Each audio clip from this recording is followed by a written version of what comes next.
Hi, I'm Todd Buikema, and this is just a T.A.D. T.A.D are GFOA's mini classes on a single subject. Today we're going to discuss prepayments as they relate to lease and SBITA arrangements. We're going to see when a government should recognize a lease or subscription prepayment and what that prepayment's effect is on the lease or subscription liability and the right to use lease or subscription asset. Then we're going to see some journal entries that apply to prepayments for a SBITA arrangement.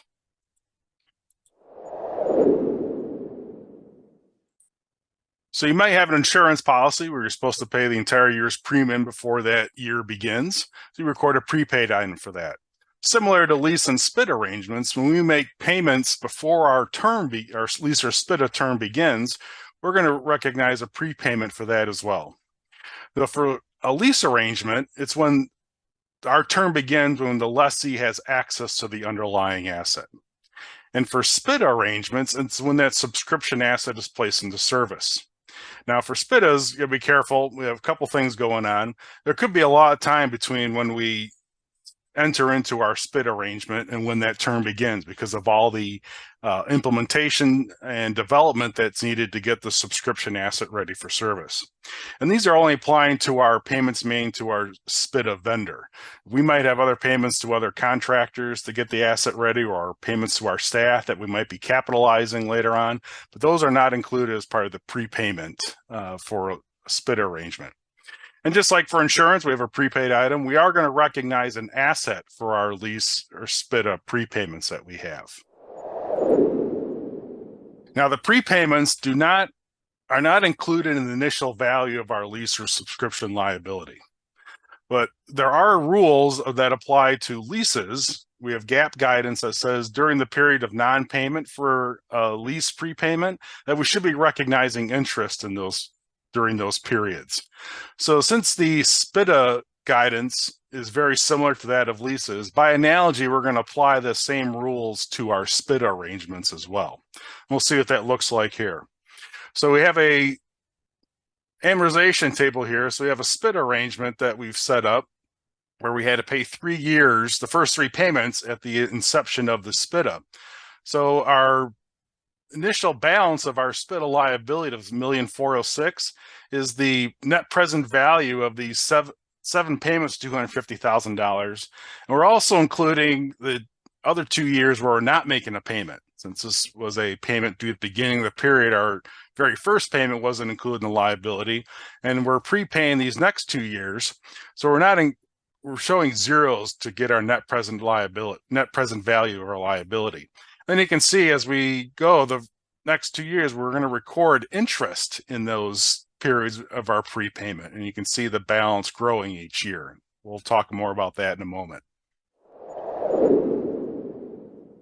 Where we do apply the prepayment right away is when we calculate our initial right to use lease or subscription asset. So you see the equation very similar for both arrangements. We start with our initial liability. We add the value of our prepayments and any incentives that we receive. Now for leases, we have any ancillary costs. So if we have some transportation costs to get the asset ready, we add that to the value, and then we get to our initial right to use lease asset. For subscription arrangements, it's there's certain implementation costs in our initial implementation phase that we can capitalize. And that's added to our initial right to use subscription asset. Now this prepayment that we have, it's an asset, but we're going to call it a capital asset. We're going to record it as part of development in progress. Think of like construction in progress or work in progress. So we're going to have it as a non-depreciable capital asset. And then when the asset goes into service, we're going to reclassify that development in progress into our right to use asset. So our example that we're going to go through, we have a 10-year SBITA arrangement with a vendor. It starts on January of 20X1. Like I said, we made the first 3 payments of $250,000 right away when we signed the arrangement. So our payments are supposed to begin on July 1st.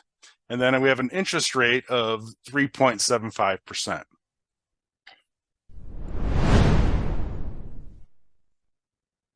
So under the modified accrual, our prepayment that we made, our first 3 payments of $250,000.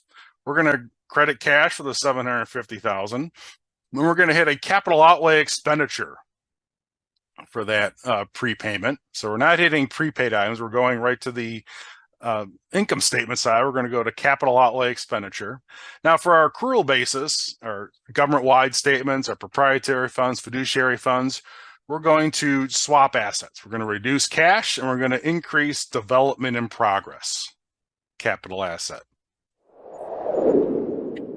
Also with this SBITA arrangement, we had some implementation phase costs that we can capitalize. So again, in modified accrual, we're going to credit cash and we're going to debit capital outlay expenditure. And our accrual-based funds, again, we're swapping assets, decrease cash, and we're going to increase the value of our development in progress by the $157,000. Now we've got to the point where the subscription asset is placed into service, so our term has begun. So we're going to establish our initial balances. So in modified accrual, we're going to record that we've calculated our SBITA liability, and we're going to have $1,406,000 as our other financing source, and we're going to debit capital outlay expenditure for initial value of the subscription liability.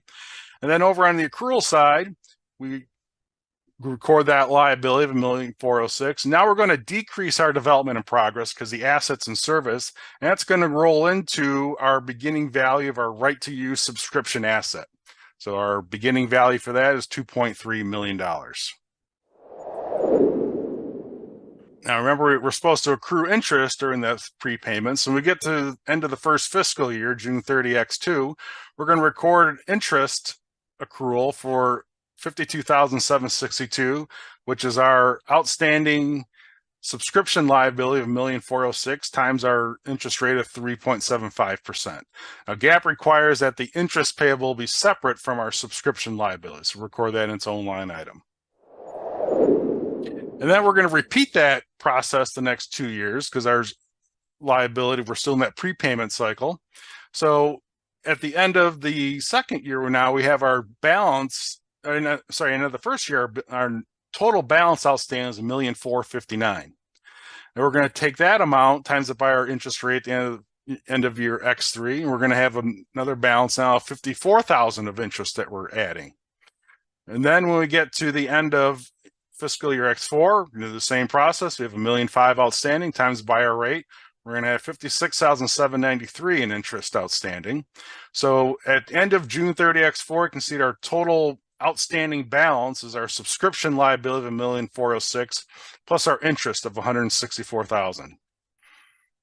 Then when we get to our first payment on July 1 X4, you can see the cash going out for modified accrual, crediting that. GAAP requires that we reduce our interest liability first. So we don't record interest payable in modified accrual, but we're going to show debt service interest expense of $164,000, and the balance left is going to be our debt service principal. So this will reduce our subscription liability for $85,705.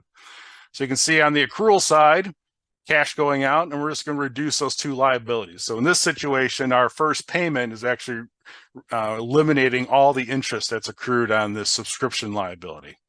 So at the end of the day on July 1st X4, all we're left with is an outstanding balance of $1,321,269, which is our subscription liability.